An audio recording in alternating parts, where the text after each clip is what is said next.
नवी मुंबईची पुढील 50 वर्षाची कचऱ्यांची समस्या दूर झालेली आहे, कारण राज्य सरकार आपल्या भारत देशामध्ये आपण 1 दशलक्ष टन कचरा निर्माण करतो। एवढ्या कचऱ्याची विल्हेवाट लागते तरी कशी?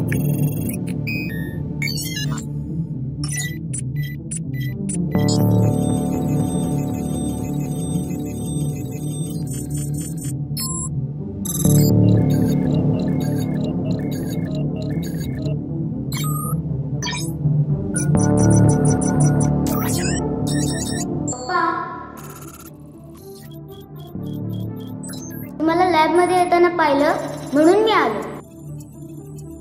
ठीक आहे, आता आलायस तर बस, पण कोणत्याही वस्तूला हात लावू नकोस काय? पप्पा तुम्ही हे काय करताय? अरे बाळा, मी एक रोबो तयार करतोय। कसला रोबो आणि कशासाठी?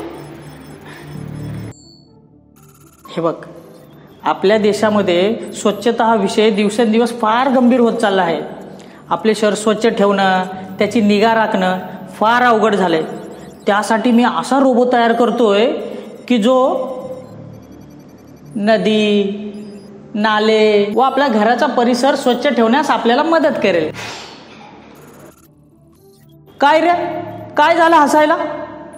ते लॉजिकचं काम होत आहे, तिथे तुम्ही आपला वेळ वाया घालवताय। ते कसं काय?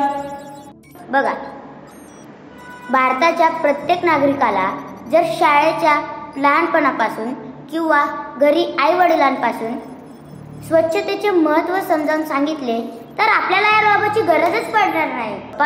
जिथे लॉजिक असतं ना, तिथं मॅजिक पण असतं।